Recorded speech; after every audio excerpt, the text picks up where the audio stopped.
English Leap Podcast. From Speak English with Class. Hey, English learners! Welcome back to the English Leap Podcast, your cozy little place to learn easy English through real, everyday conversations. I'm Anna. And I'm Jake. Anna, I did something very unusual this morning. You woke up before your alarm? Let's not make the story unbelievable. All right, what did you do? I made my bed. You made your bed? Yes, I pulled the blanket up, fixed the pillows, and stood there looking at it. Were you proud? Very proud. For a moment, I felt like I had completely changed my life. Because you made your bed once? Every great journey begins somewhere, Anna. That is true, and today we are talking about routines that can help us create a better life. Not a perfect life. Definitely not. And not one of those routines where you wake up at 4 in the morning, run 10 kilometers, read 3 books, and cook a beautiful breakfast before sunrise. That sounds exhausting. I would need another night of sleep after that morning routine. Today, we are talking about realistic routines, small things we can actually continue doing. We'll talk about our mornings, our working hours, what we do after work, and how we recover when our routines do not go as planned. And later, we'll visit Word Tour and explore 5 useful expressions from our conversation. Then, in Say It Better, we'll improve some simple sentences about routines. All right, let's begin with the morning. Our mornings are completely different. That is true. You like to ease into the day. I need to start moving immediately. How did you feel when you woke up today? Confused. Confused? For the first few seconds, I did not know what day it was. That happens sometimes. Then I remembered it was Monday. Did that help? Not really.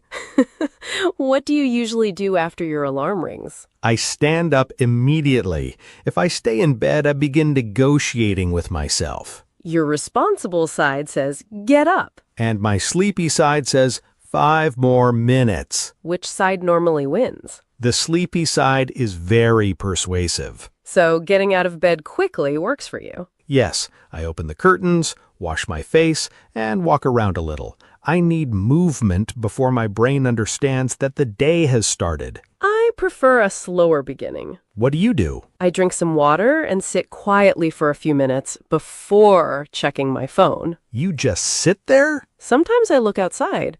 Sometimes I think about what I need to do. I just do not want messages, news, and social media to be the first things entering my mind. I normally check everything immediately. What is everything? Messages, emails, the weather, social media, and sometimes the news. That is a lot of information before breakfast. It is. Then I open the kitchen cupboard and can't decide what to eat. You may already be experiencing decision fatigue. Decision fatigue? Mental tiredness caused by making too many choices. So choosing things can make us tired? Yes. What to answer, what to wear, what to eat, what to watch. Each choice uses a little mental energy. That explains why choosing breakfast can feel like an important life decision. How long do you spend choosing your clothes? It depends. That usually means a long time, Jake. Maybe 15 minutes. I choose my clothes the night before. Every night? Most nights. I also have a simple idea of what I will eat for breakfast. You plan breakfast too? I do not create a full menu. I simply decide between eggs, yogurt, fruit, or toast. My plan would say coffee every day. Jake, coffee is not a complete breakfast. Emotionally, it is. Your body may have a different opinion. Probably, but I understand your point. Preparing small things in advance means fewer decisions in the morning. And that makes the morning feel lighter. Anna, do you write a plan every morning? I usually write down the 3 most important things I need to do. Only 3? I may complete more, but those 3 receive my attention first. My list normally has 15 or 20 tasks. Do you finish all of them? No, I move the unfinished tasks to the next day. Then the list becomes longer. After a few days, it begins to look like a historical document. And you probably feel behind before you have even started. Yes, sometimes I spend more time worrying about the list than completing anything on it. Try choosing 3 priorities first. What happens to everything else? You can still do it, but you know what deserves your best energy. That sounds more manageable. A useful routine should make life simpler, not create another source of pressure. I make that mistake with exercise, too. What do you do? I decide that I'm going to exercise for 45 minutes every morning. How long does that routine continue? 2 days. Only 2? They are very successful days. What happens on the third day? I wake up late and think I cannot complete the full workout, so I will do nothing. But you could still stretch or walk for 10 minutes. I know. I'm slowly learning that a smaller version of a routine is better than abandoning it completely. On a normal day, you may exercise for 30 minutes. On a busy day, you may only move for 5. The 5 minutes do not look impressive. They do not need to look impressive. They need to be possible. That is a very different way of thinking about routines. We often believe a better life requires us to do more. But sometimes it means making a few useful things easier to repeat. And repeating them can become harder once the day gets busy. Exactly. Morning routines get a lot of attention, but I find the middle of the day more difficult. Why? Messages begin arriving, plans change, meetings appear, and suddenly everyone needs something. Do you normally say yes when someone asks for help? Almost always. Even when you are already busy?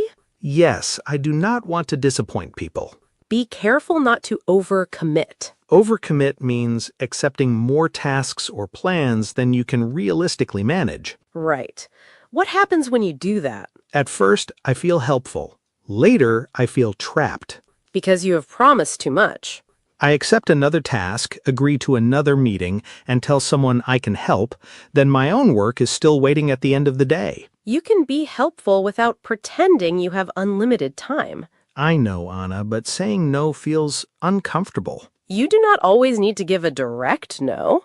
You could say, I can help tomorrow, or I can do this, but I will need more time. So I can offer a realistic answer instead of immediately agreeing. Yes, a good routine is not only about when you wake up or what you eat, it also includes how you protect your time. I see an empty evening in my calendar and think, wonderful, I can add 3 things. An empty evening does not always need to be filled. I'm still learning that. Do you take regular breaks while working? Of course. Real breaks? Define real. You leave your desk, move your body, and stop looking at work. Then no. What do? I open social media for 5 minutes while sitting in the same chair. That may distract you, but it may not refresh you. What do you do instead? I stand up, refill my water, or walk outside for a few minutes. Even when you are very busy? Especially then. When I feel pressure, I sit for too long and hold tension in my shoulders. Sometimes I notice my shoulders are almost touching my ears. That does not sound comfortable, Jake. It is not my strongest working position. A short break helps me return with a clearer mind. I also get very sleepy after lunch. What do you usually do? I used to drink another coffee. Used to? Too much coffee in the afternoon affected my sleep. Now I drink water and take a short walk first. Does that help? Usually. And when it does not? Then I drink the coffee. At least it is no longer your first answer. Progress, Anna. We must celebrate progress. And eventually, even a busy workday has to come to an end. Physically, yes. Mentally, that is more difficult. So what is the first thing you do when your workday ends? Physically, I close my laptop. Mentally, I continue working for another 2 hours.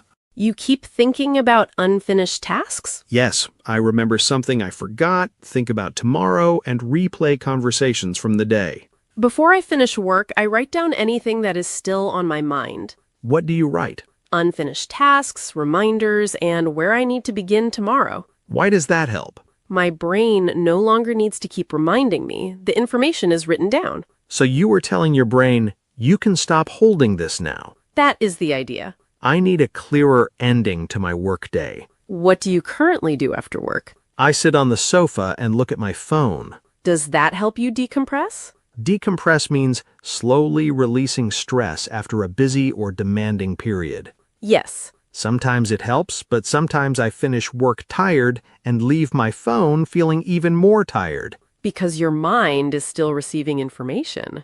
Messages, videos, news, comments, there is no real silence. What else helps you relax? Music helps. Cooking can help too, as long as the recipe is simple. What happens when the recipe is complicated? Cooking becomes my second job.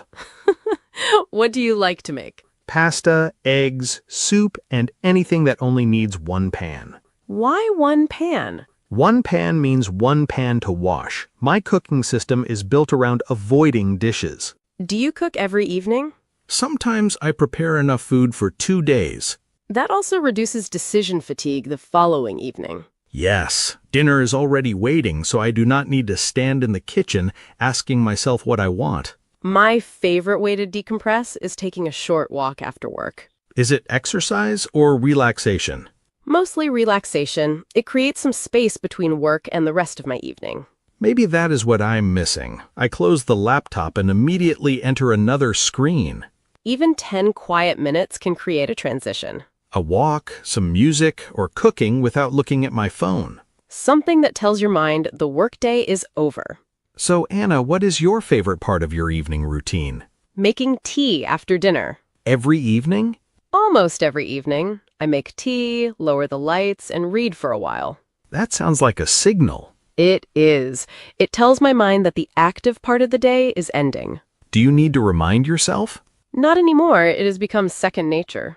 Second nature means something feels automatic because you have done it many times. Exactly. I do not need to make a decision. I simply begin doing it. Like me opening the refrigerator several times hoping new food has appeared. That may also be second nature. Unfortunately. Do you have a useful habit that feels automatic now? I always put my keys in the same place when I come home. That can save a lot of time. I used to search for them every morning. Where did you normally find them? In my jacket, beside the sofa, on the kitchen table, or once, inside the refrigerator. Inside the refrigerator? I had food in one hand and the keys in the other. And you put the wrong thing inside. Luckily, I did not leave the food near the door. That small habit probably removes a lot of morning stress. It does. That is what I like about routines. A better life does not always require one enormous change.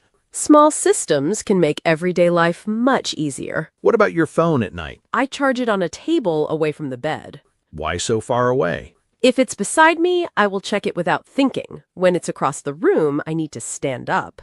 Mine is beside my pillow. That makes it very easy to keep scrolling.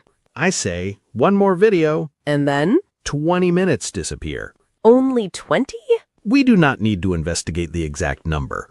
Does it affect your sleep? Yes, I sleep later and my mind still feels active. So, what could you change? I could charge the phone away from my bed. Will you? I will begin by thinking seriously about it. Thinking about a new routine is often the easy part. Keeping it going can be much harder. Especially when life suddenly interrupts the plan. Does that happen to you often, Jake? Yes, I follow a good routine for several days and then something unexpected happens. Such as? I travel, sleep late, become busy, or go out with friends. And then? The routine disappears completely. One unusual day does not have to derail your routine. Derail means to interrupt a plan or prevent it from continuing successfully. Right. My problem is that one difficult day often becomes 4 difficult days. Why? I think the routine is already broken. I will begin again next Monday. Why Monday? Because Monday feels official. You do not need an official day to restart. So if I miss my walk on Tuesday, I can simply walk again on Wednesday. Yes, returning quickly is more important than following the routine perfectly. That feels much kinder. Routines need flexibility because real life is unpredictable. We should not create routines that only work on perfect days. We need smaller versions for busy or difficult days. Normal day, exercise for 30 minutes. Difficult day, stretch for 5. Good. Normal day, cook dinner. Difficult day, make something simple instead of ordering too much food. Exactly. Normal day, read for 20 minutes. Tired day, read 2 pages. The smaller version keeps your connection with the habit. And what if I'm ill or completely exhausted? Then rest may be the routine you need. Rest counts? Of course, a better life does not mean constantly achieving more. Sometimes the healthier choice is to stop. Yes, a routine should support your real life, including the difficult days. So, what are your 3 most important routines? A calm beginning to my morning, a clear ending to my workday, and protecting my sleep. Mine would be preparing a few things the night before, learning not to overcommit, and creating a better way to decompress after work. Those sound realistic. And I will continue making my bed. Has that already become second nature? No, it has become second-day nature. That is still progress. So today we learned that preparation can reduce decision fatigue. Leaving some space in your schedule can stop you from overcommitting. A simple evening activity can help you decompress. Repeated habits can eventually become second nature. And one difficult day does not need to derail your entire routine. Now let's slow those expressions down, practice the pronunciation, and make them easier to use. Time for word tour.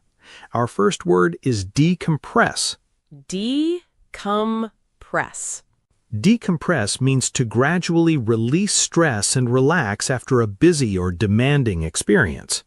It is not always possible to become relaxed immediately. Sometimes your body and mind need a little time.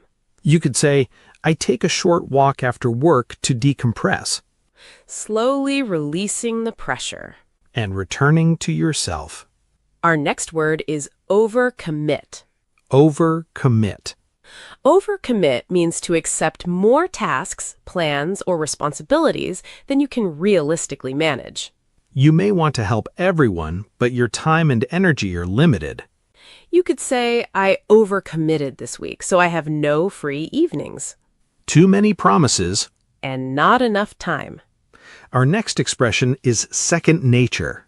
Second nature. When something becomes second nature, it feels easy and automatic because you've done it many times. You no longer need to remind yourself or think carefully before doing it. You could say, preparing my clothes the night before has become second nature. Repeated many times. Until it feels natural. Our next expression is decision fatigue. Decision fatigue. Decision fatigue is the mental tiredness caused by making too many choices. Even small choices can become difficult when your brain has already made decisions all day. You could say, by the evening, decision fatigue makes choosing dinner difficult. Too many choices